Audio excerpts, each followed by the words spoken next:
Hi, good afternoon, everyone. Good afternoon. Good to welcome back to some of you out there who are on the trail. Good to see you all.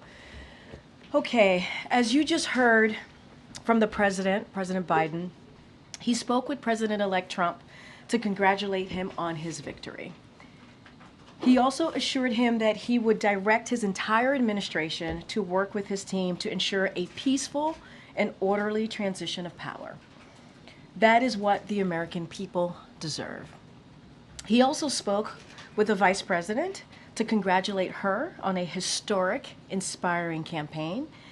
And for some people, this election is a time of victory, and others, it's a time of loss. To state the obvious, Tuesday's night's results were not our team's desired outcome. There's going to be to the White House for them to meet.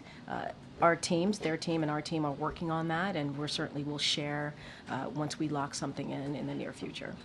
Second, when the president spoke in the Rose Garden a little bit ago, one thing he did not do was take any accountability for his party's defeat on Tuesday night. Does he feel any sense of responsibility for the outcome? Does he feel he should have done things differently through the course of this campaign? So there's a lot there, and let me, if you don't mind, give me a second to unpack all of this, because I think it's important for the American people to hear this as well. Look, the president has spoken to this, and I'll say it again here. He was certainly inspired by the campaign that the vice president ran. When he decided to pass the torch over to the vice president, you saw the party come right behind her, support her, right after he was able to do that. And it's because she was the right person for the job. You heard him say that in 2020, the reason why he selected her as her running mate, because he knew she would be able to do the job on day one. And you heard that obviously once he decided to pass the torch, which he didn't think about, like give any second thought, right? He thought about it and did it. Like, it wasn't something that he gave a second thought to, as I just said. He knew it was the right thing to do. And I would want to say as well is that if you look at the 4 years, almost 3+ years, there are some historic accomplishments that they were able to do together, whether it's beating Big Pharma, now Medicare is able to negotiate, whether it's getting a bipartisan infrastructure law, whether it's the PACT Act, the Bipartisan Infrastructure, the CHIPS and Science Act, thank you so much. These are things that were able to get us out of the pandemic. And you heard me say at the top that the president is proud to leave the strongest economy for the next person that's coming, for the president-elect. And that's what they're going to inherit. But with all of that said, and this gets to your question, despite all of the accomplishments that we were able to get done, there were global headwinds because of the COVID-19 pandemic.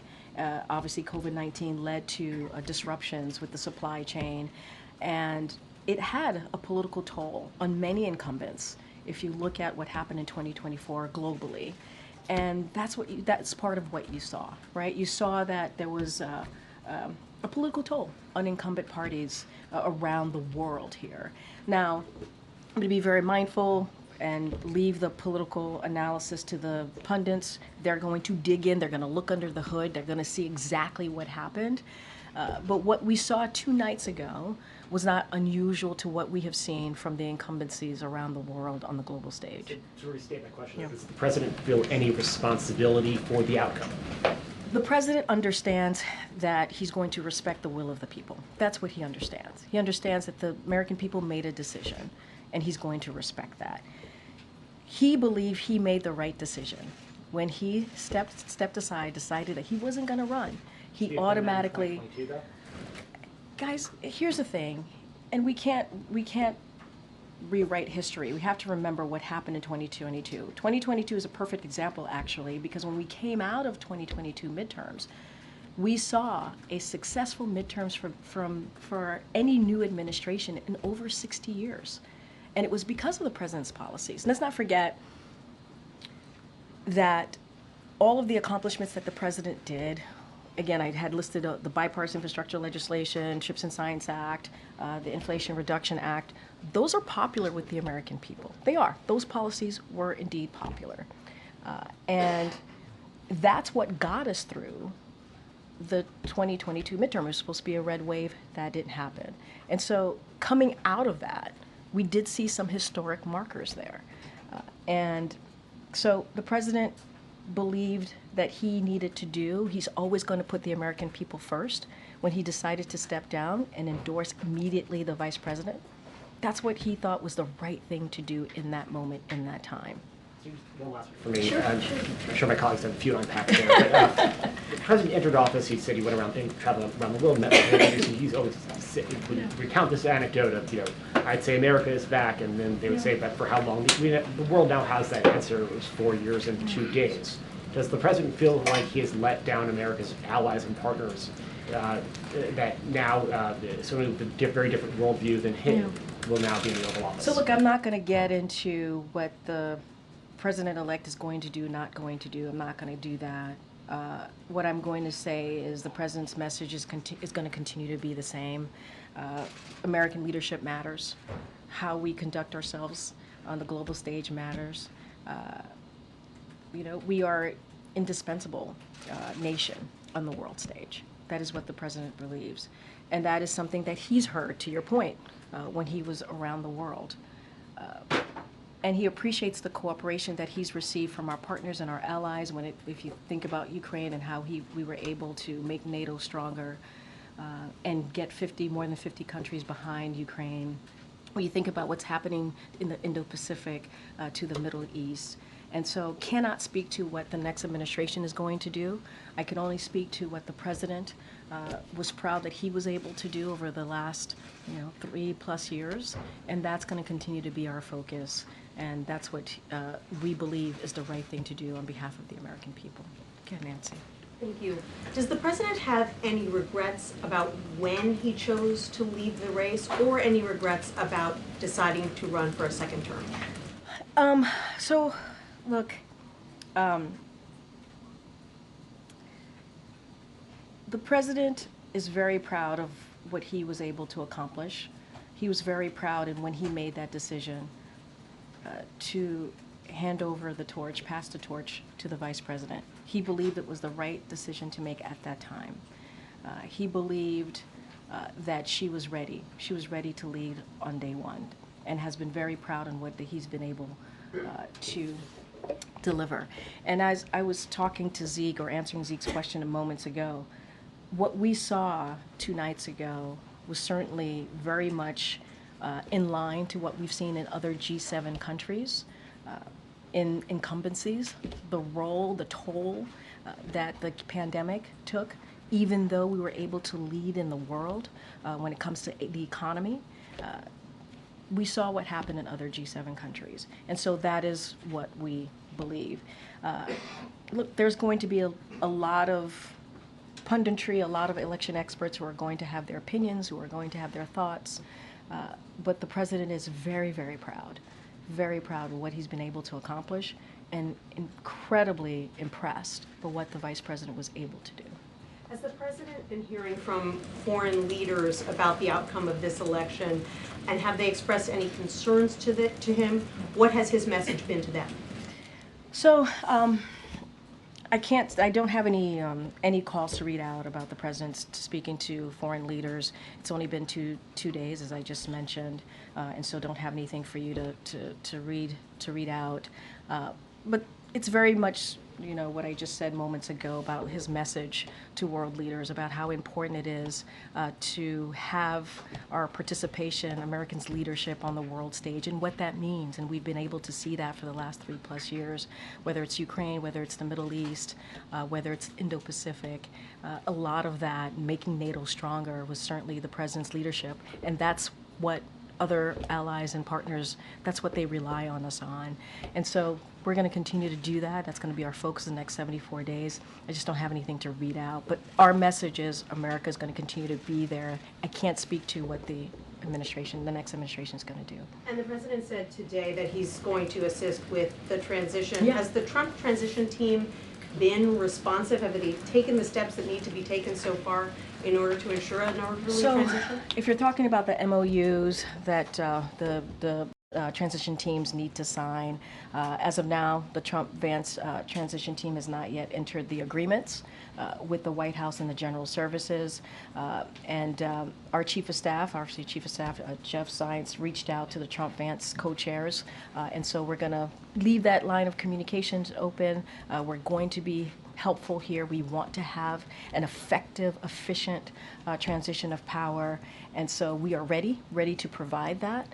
As you know, the president invited the president-elect, Donald Trump, to come to the White House, and so once we lock that in, we certainly will share that with all of you. But we're ready. We're ready to assist. We've been trying to be there and be ready to assist in any transition with this, obviously, this transition.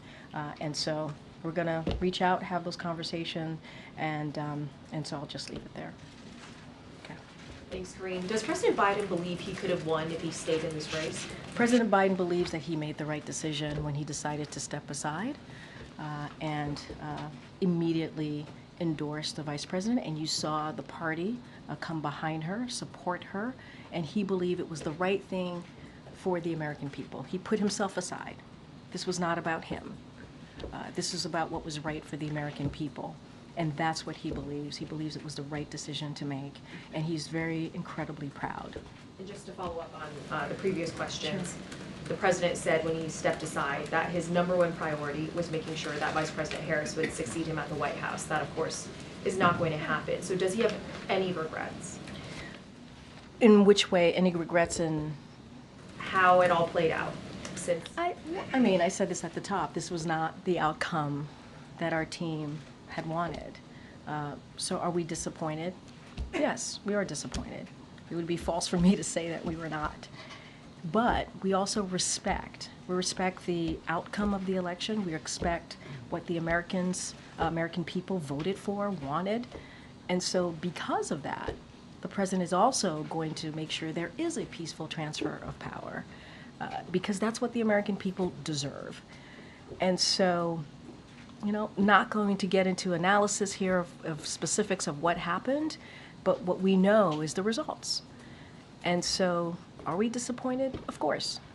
Of course. But it is important to make sure that what the American people decided on, what it is that they wanted to see, that we respect that, and we'll do that. And what are the president's top priorities in the next 70 or so days? When Trump comes in, he could undo quite a bit of what President Biden has put in place through executive action. So a couple of things. Again, I'm not going to get into hypotheticals here about what the president-elect is going to do or not do. I can tell you a couple of our focus, things that we're going to focus on in the upcoming 74 days. And we're going to make sure that we keep the government open. We're going to deliver assistance for communities devastated by Hurricanes Helene and Milton and other recent disasters. We're going to pass the NDAA, that's important. And we're also going to make sure that we confirm well-qualified judicial nominees. That's going to be certainly our focus in the next 74 days. And I'm just not going to get into the next administration, what it is that they're going to do or not do. I can speak to what our focus is going to be. Gotcha. Karine, in 2020, President Trump did not invite then President-elect Biden to come to the White House. President Biden has elected now President-elect Trump to come. I'm curious if that was a hard decision for him, given that he didn't have that offer 4 years ago. So, look, you mean a hard decision for him to make, President Biden to make right now? Biden now. I mean, you've covered the president for a long time. I think you covered him when he was vice president. You know Joe Biden, right? You know that this is a person that cares about the American people, that respects the office.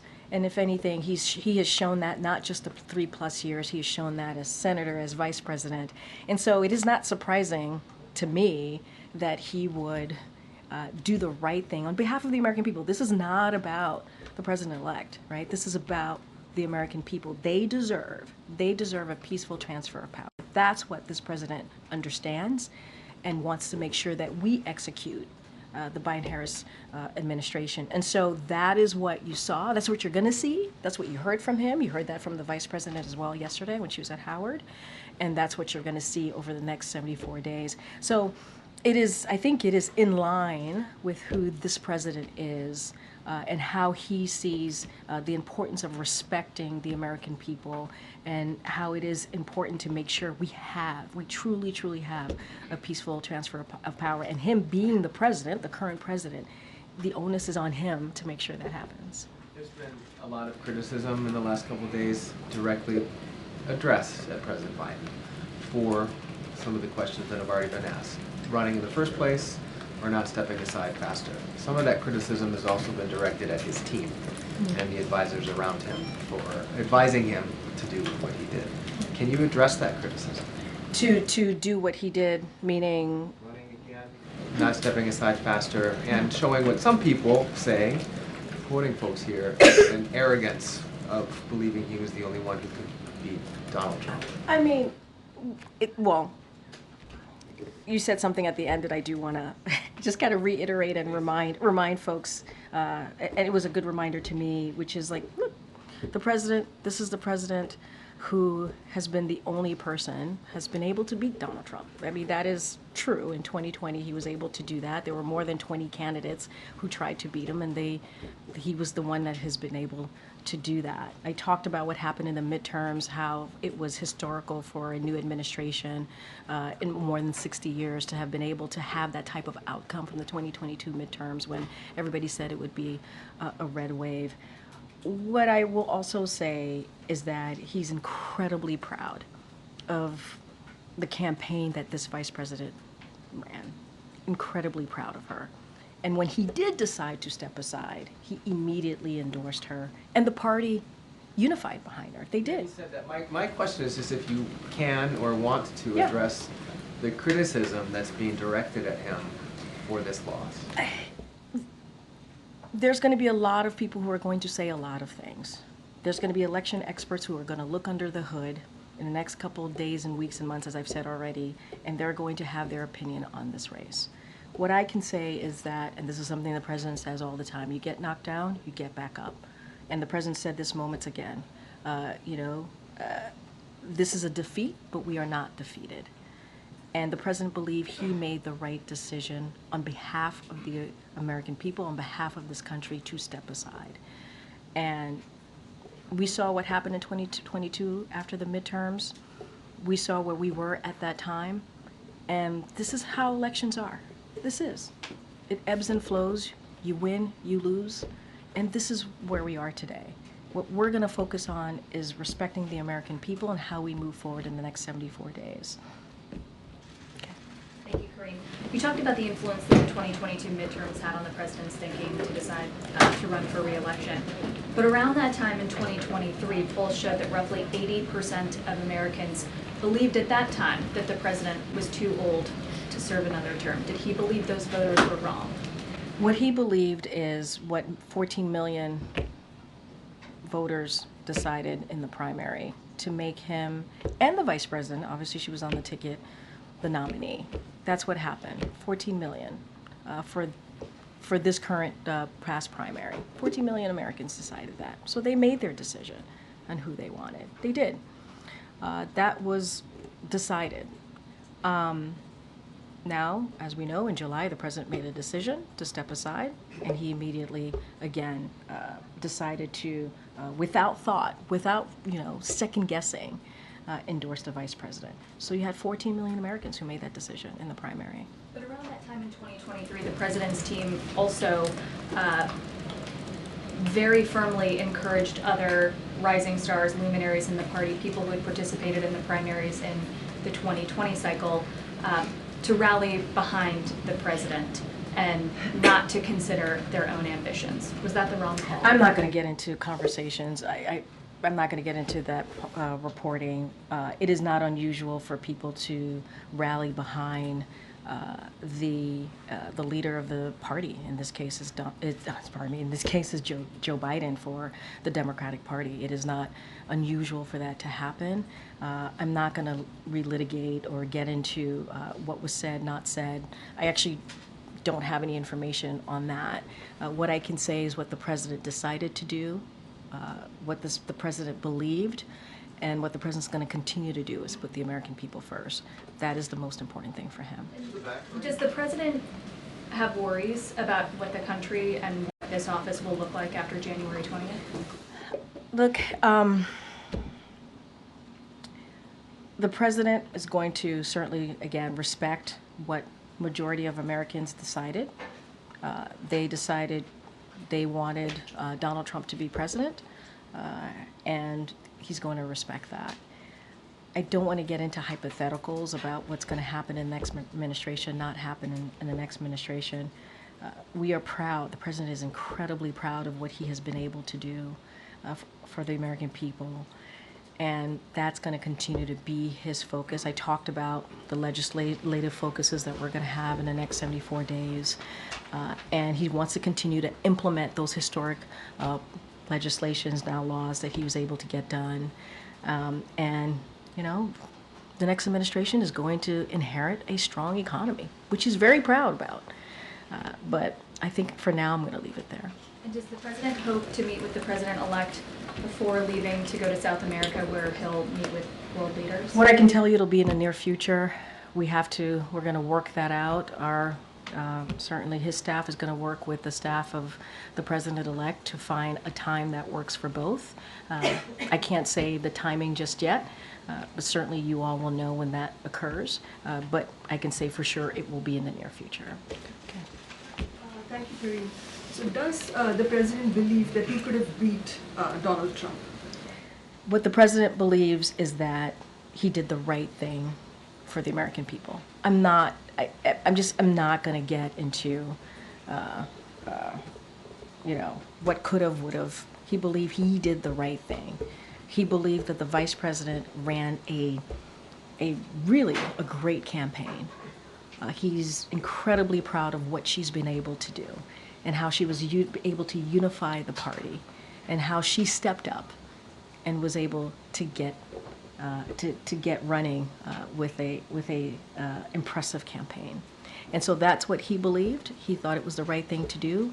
And here's the thing: the party unified behind her, and I think that's what is important. He believed he did the right thing.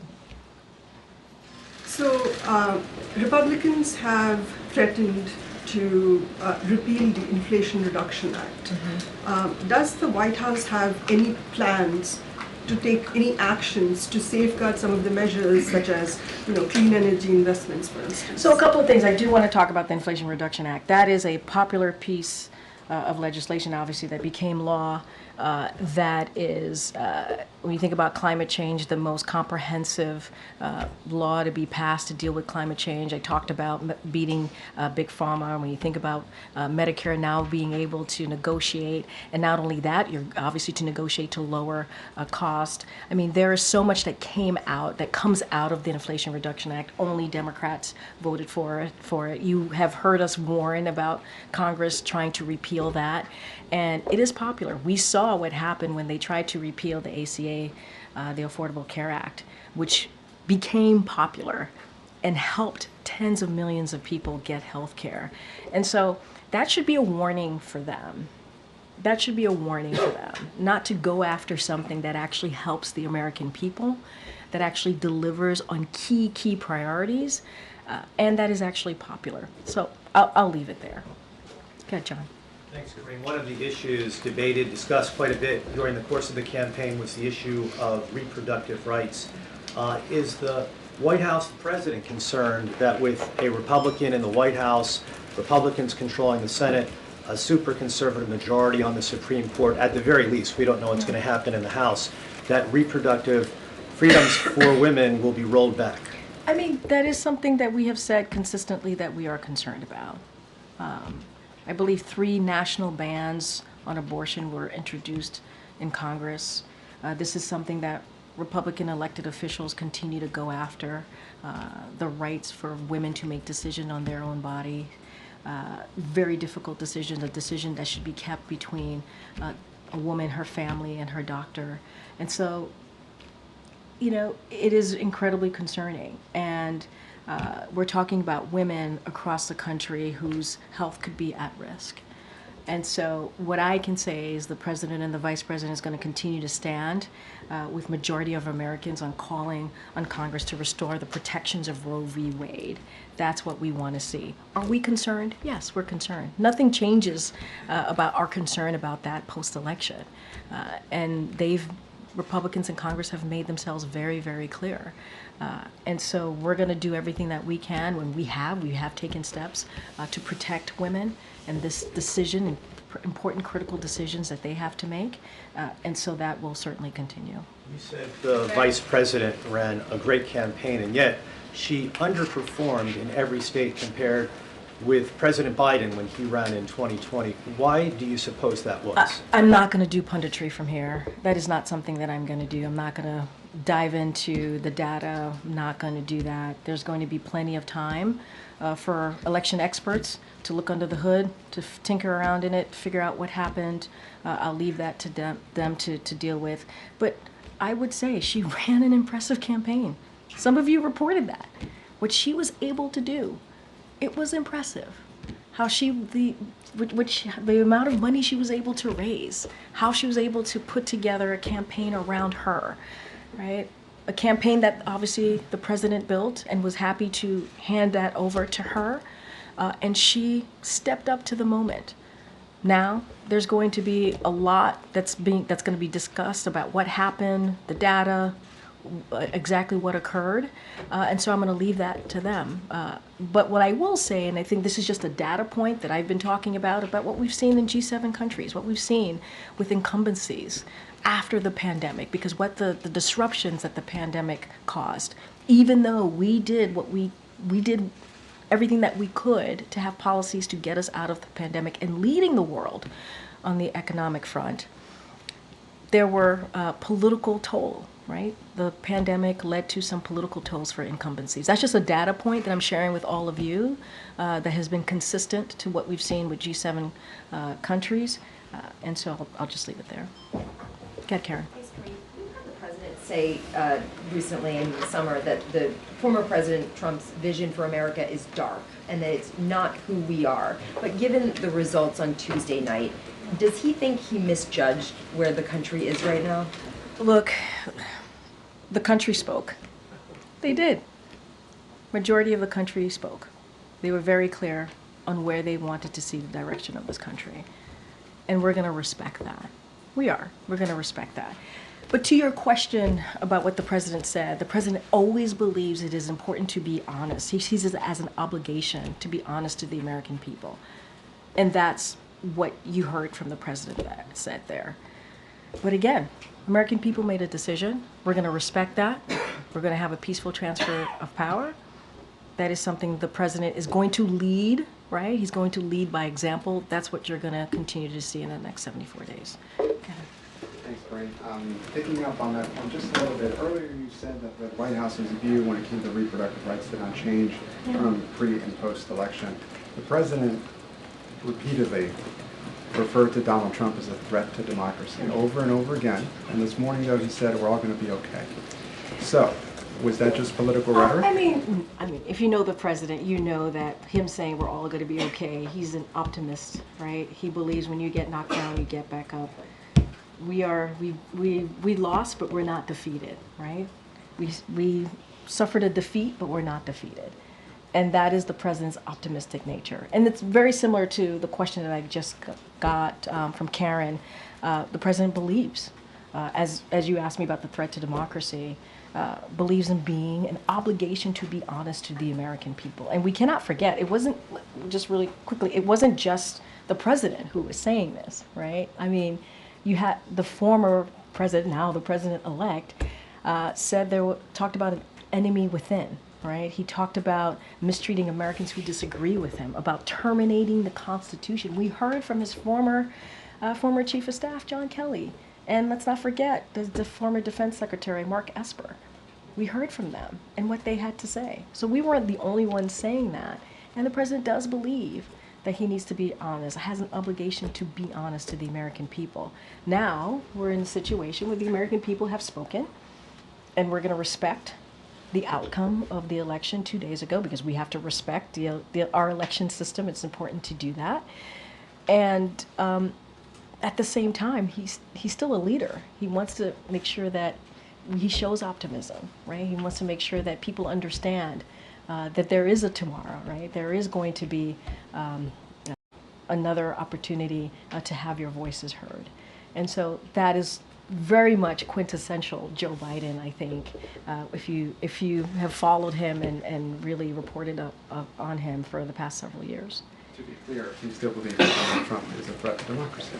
I think that the president was very clear what he stated, and it was very honest. And what we are trying to do, and I get your question, what we are trying to do is respect what the American people decided. We're not trying to cause any divisions here. We're trying to be very respectful of what the American people, but again, when he spoke, he wanted to be honest with the American people and shared what he believed, and it wasn't just him. But right now, we want to move forward. We want to make sure there's a peaceful transfer of power. That's what the American people deserve. On another topic, do the election results ramp up the urgency to get more aid to Ukraine? So look, I think in September, the president talked about surging aid to Ukraine, and we've been hearing us kind of announce aid to Ukraine over the past several weeks, if not months, and so that's not going to change. We're going to surge and get that out there to Ukraine. We understand how important it is to make sure they have what they need, and so that hasn't changed. That is no different, and so we're going to surging that aid to Ukraine. We're going to continue to make sure that they have the strongest, everything that they need on the battlefield to push back against Russia's aggression. So that certainly doesn't change. And we have taken action to strengthen Ukraine's air defenses and enhance their battlefield capabilities. And so we are committed. We continue to be committed. But we've been surging that aid for some time. Like I said, when the president made an announcement back on September 26th. And so that's going to continue for sure. And one last one, if Sure. I may. Yeah, Senator sure. Bernie Sanders, he says that he has suggested that party leadership abandon the working class. What's the White House response? I mean, look, obviously we respect Senator Sanders. He's been a partner with us in many of the important historic pieces of legislation that we were able to get passed. Certainly the senator has been a partner with us. Here's what I will say to that is the president has been called the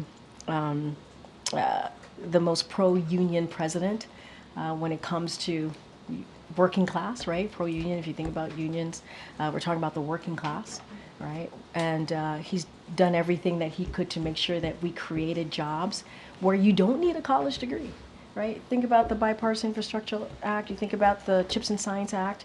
Those legislation created jobs, are going to create thousands of jobs where you literally could get a six-figure salary a year and not have to have a college education.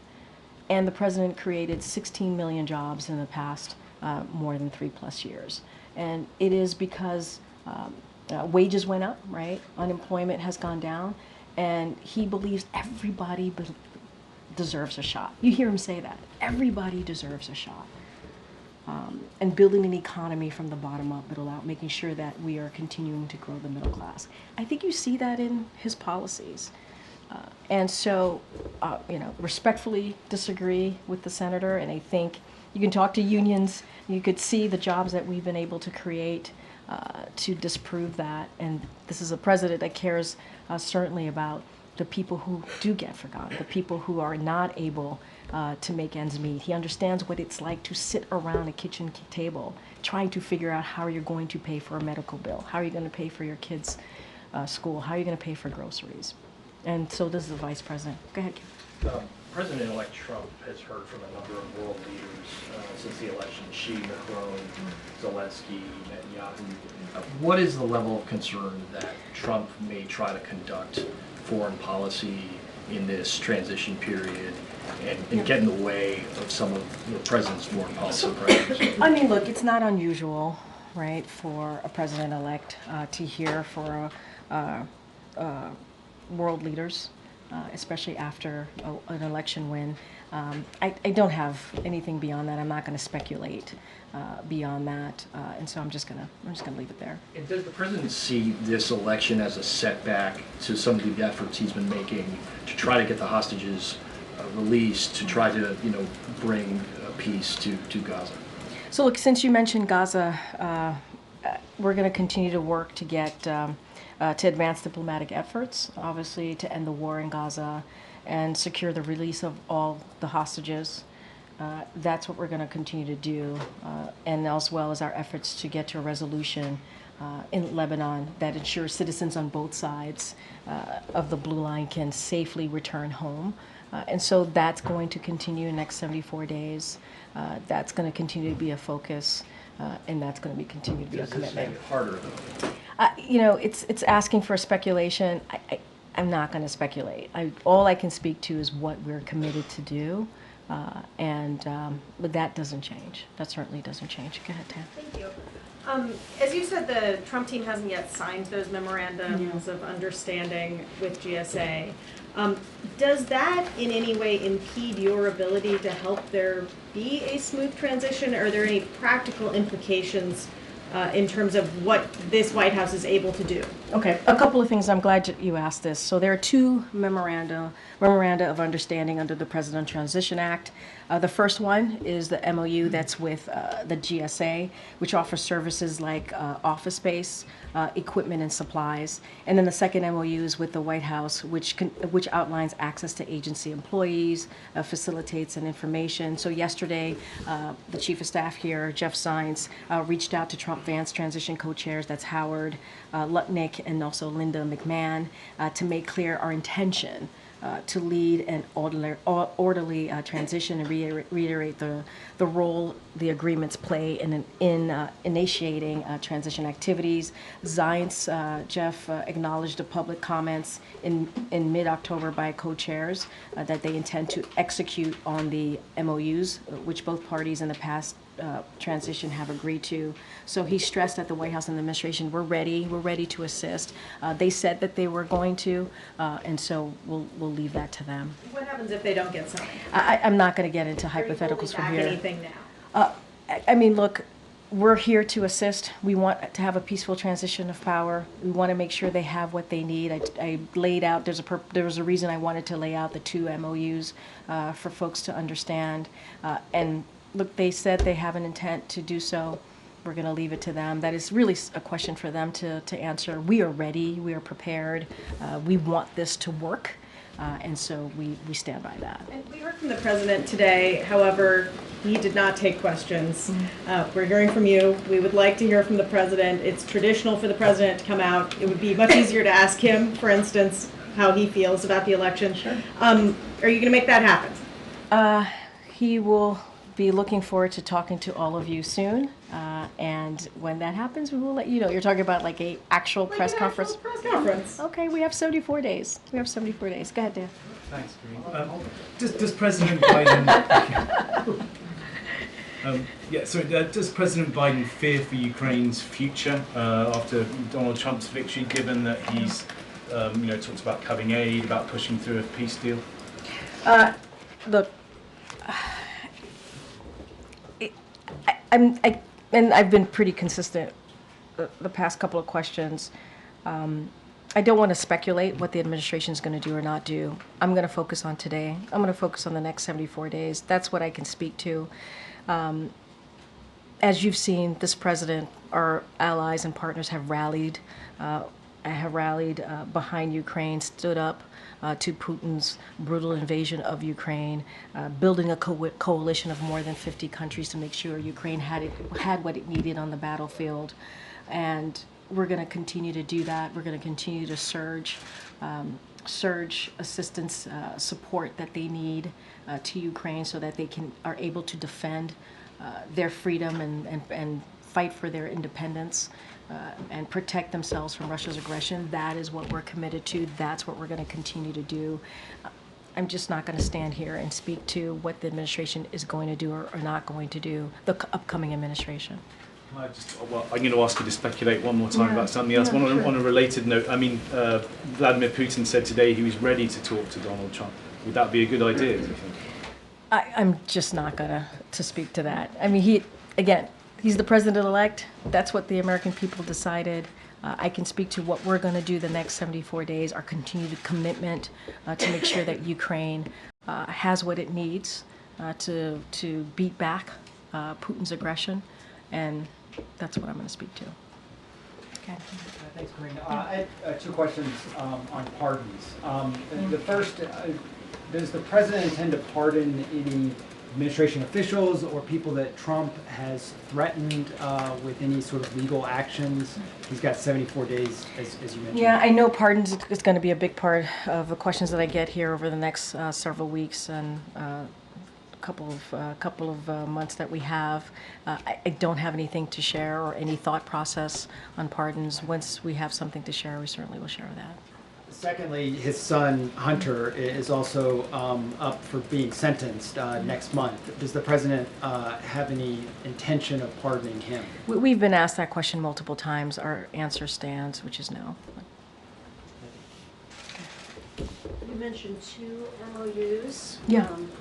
Can you give us a flavor of what might be subsequent MOUs that might be coming up?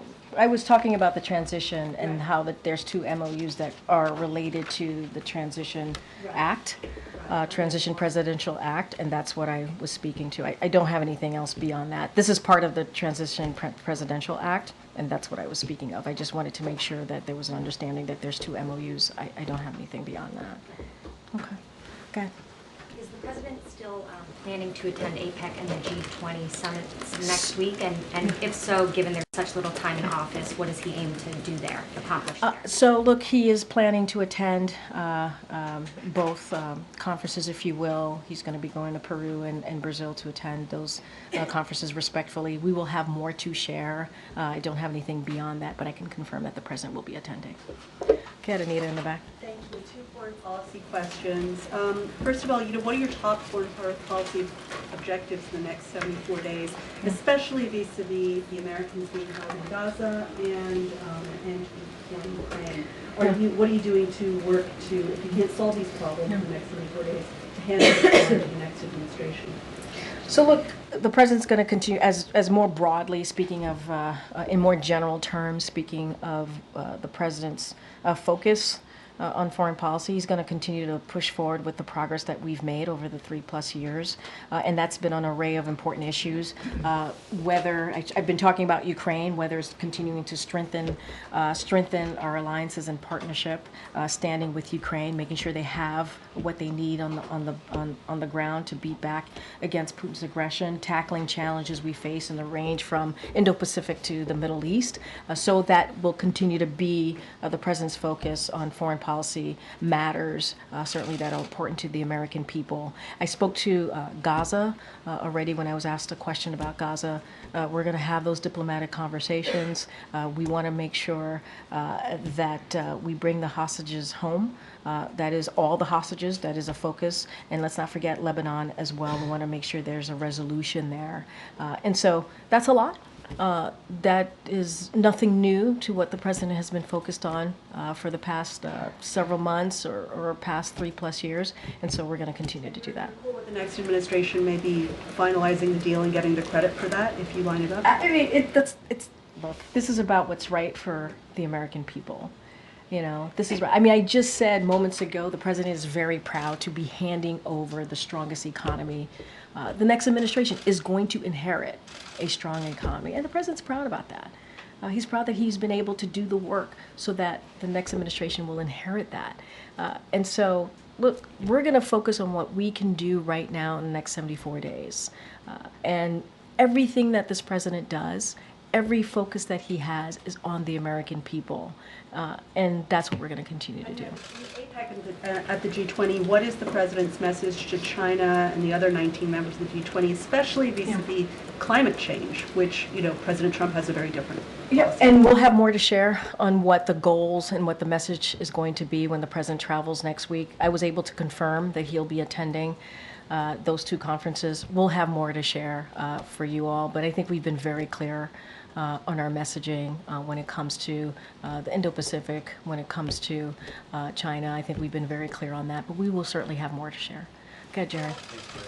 Considering the outcome of the election, what is the White House's message to Black and Brown communities, LGBTQ Americans who are fearful of the vulnerabilities of a Trump administration, given some policy proposals like eliminating DEI mechanisms, banning LGBTQ, bans in healthcare and classrooms, and how is the president thinking about ways he can advance or preserve civil rights, his agenda in these final days? So look, the president and the vice president, as you know, have put civil rights as one of the top issues in their administration, and we have taken action to make sure that people who are vulnerable and did not have protections or needed additional protections, we made sure that we did everything that we can with this administration so that people in those vulnerable communities feel protected. And that's something that the president and the vice president believe in, are very proud of, and continue to do.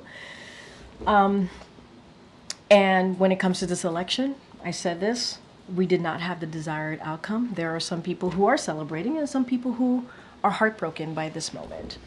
And we understand that.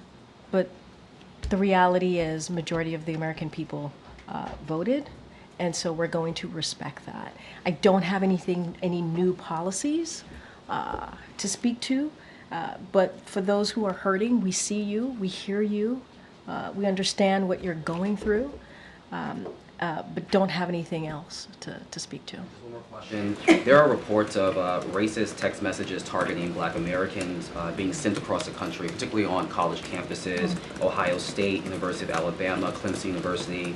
And these messages are claiming to be from Trump supporters, indicating that recipients have been selected to, quote, pick cotton on plantations.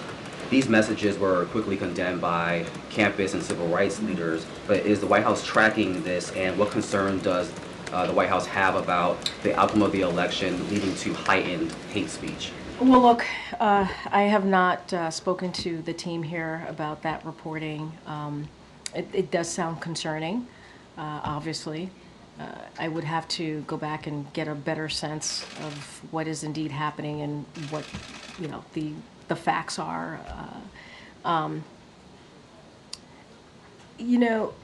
Just going to the broader question, it is important for every community to feel safe, to feel protected. That is something that this president has done and the vice president has done over the 3.5 years.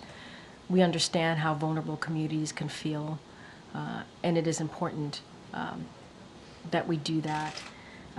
And I think that's why in the next 74 days, the president wants to lead by example. That's why we keep talking about a peaceful transfer of power. That's why we keep talking about the importance of the election system and the results, because he believes it's important to, again, lead by example as President of the United States. And that's what we're going to do here. Again, I can't speak to the reportings directly. If it indeed is what's happening, it is concerning. And so let me talk to the team and get you a fuller answer. Okay, go ahead. What will Kamala focus on in next 74 days? And will she spoke with J.D. Vance? Oh wait, I'm sorry, you're talking about the vice president? Yes. Okay. So I think I talked about what the administration, which obviously includes the vice president, what we're going to focus on the next 74 days. I will have more to share with you about a potential meeting with the vice president and the incoming vice president, J.D. Vance. Don't have anything to share with you at this time. Go ahead, Brian, in the back. Thanks a lot, Karine. Donald Trump had classified documents at Mar-a-Lago that he did not secure. Does the president have concerns about classified information being given to Donald Trump in the next 74 days as part of the transition, that Donald Trump would not take steps to protect that? Look, I'm going to leave it to ODNI to speak to whatever information, classified information. I'm not going to get into speculation from here, and just leave it there for now. Oh, yeah, sure. When President Biden invites Trump to the White House, will he also invite the other living presidents? Will he invite Barack Obama, Oh. George W. Bush and Bill Clinton to Yeah. be here as well? I don't have anything beyond President Biden inviting the president-elect when they spoke recently. I don't have anything more. Obviously, when that meeting lands in the very near future, we will share that. The teams are working on it. I just don't have anything beyond the president inviting the president-elect. Go ahead, Phil. Thank you. First, a quick follow-up. Just, does the president still stand by his description of the former president, now president-elect, as an existential threat to democracy? I don't have anything else to share beyond what I said. The president believes, when he said it at the time, he believes he had an obligation to be honest with the American people. I laid out what people who, former staffers of the former president said. We're talking about John Kelly, former chief of staff. We're talking about the former defense secretary. They were very clear. And we also heard words that the president-elect said, enemy within, going after people who disagree with him. And so the president is always, always going to be very honest with the American people. I don't have anything else to share beyond that. Look, we are being very clear here, right? The outcome was not what we wanted. And the American people have made a decision, and we want to respect. We want to respect the decision that the American people have made, and we are going to make sure that the American people get what they deserve, which is a peaceful transfer of power. And we're going to continue to focus on issues that matter. We believe that matter to the American people in the next 74 days. So it sounds like his assessment hasn't changed. He was being honest. He has an obligation, and he was being honest with the American people, and he will continue to do so. A question about the peaceful transition. Sure. What is President Biden's message to career civil servants who will carry over into the next administration? Does President Biden believe that they should be fully cooperative as the next president seeks to put his agenda into action? Fully cooperative. Not slow things down. Oh, no, Republicans are Yeah, I voice mean, a lot look, of we're frustration. saying that we want a good, a peaceful transition. We want an effective, efficient transition. That's what we're saying, and that's in the president's administration. Career, political, we want to make sure that that transition happens in an orderly way, and we're not looking to slow down anything. We want it to happen. That's what the American people deserve. This is not political here, folks. This is not about politics. This is about the right thing to do for the American people. They've made a decision, and we're respecting that. Thank you. Yeah, no problem. I don't know how much. Good, sir. Are members of the Trump team traveling with the president and government officials to Lima to the APEC summit? I'm sorry. What's the? Are members of the Trump team traveling, or are they going to be in Lima? You're going to have to ask the Trump team. I can only speak for the president. Yeah. Go ahead, Jackie. Just to follow up on the pardon question, is a commutation also still off the table? For who are you talking about? Oh, no. I mean, we're not. That's not what we're going to do. So you had said on Air Force One that the president would not consider a commutation of his sentence. Yeah, that You're stands. saying that still stands? Okay, that great. stands. Yeah. And then I heard you earlier in the briefing talking about the pandemic's role in the outcome of this election. And it sounds like that is being looked at internally as potentially one of the causes of this outcome. But Richie Torres, the congressman, tweeted, "Donald Trump has no greater friend than the far left, which has managed to alienate historic numbers of Latinos, blacks, Asians, and Jews from the Democratic Party with absurdities like defund the police or from the river to the sea or Latinx." Is the administration, campaign, the Democratic Party looking at the pandemic as the cause rather than, is that easier than looking in the mirror?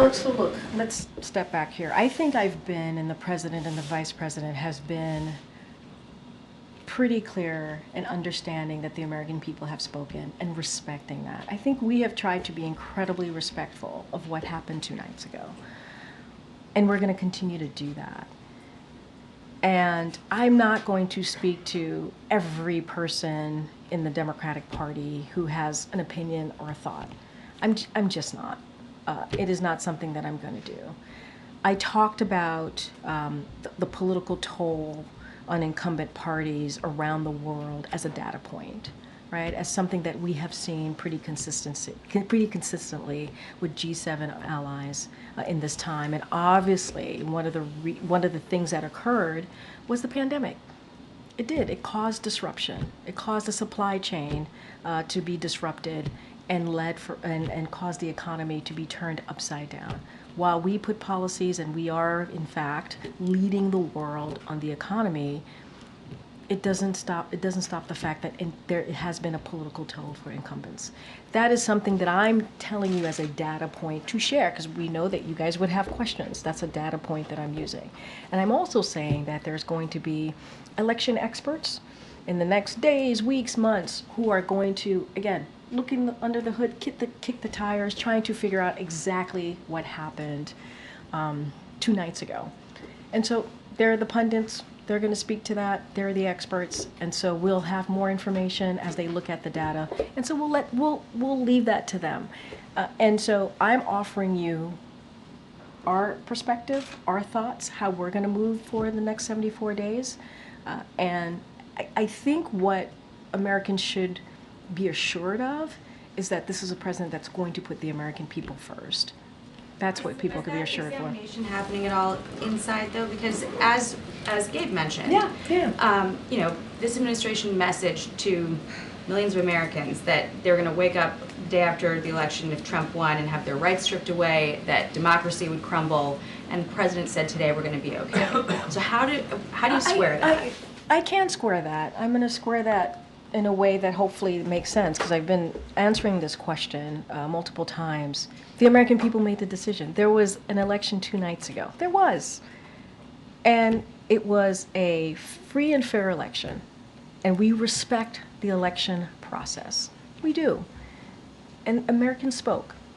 And so the job of the president is to make sure we respect that. The job of the president is to make sure that we have a peaceful transfer of power. That is what the American people deserve. And that's what we're going to, it's not complicated. It's truly as simple as that. As simple as that. The president called, the president-elect invited him to the White House. You know why? Because that's customary. That is customary. That is what you do. If you respect what the American people decided, that's what you do. And that's what the president's going to make sure that the Trump transition has what it needs, which is being led obviously by our chief of staff here. Why? Because the president wants to lead by example. It's not complicated. It really isn't. And you know, that's important. Example is the message to people who are fearful based on what the messaging was about the stakes. Well, now you're just twisting everything around, and that's really unfair. No, it is. No, Jackie, it's unfair, because I've been standing here trying to be very respectful to what happened the last 2 nights ago. Being respectful. I've been standing here saying that we respect the decision that the American people made. I've been standing here and saying that the president's going to put the American people first. I've been standing here talking about how the president's going to make sure that they get what they deserve, which is a peaceful transfer of power. I do not appreciate having my words twisted. That is, I have been very clear, very clear about what the president wants to do, and the vice president. We want to make sure that we deliver for the American people. They deserve a peaceful transfer of power, and that's what you're going to see. Thanks, everybody. Have a good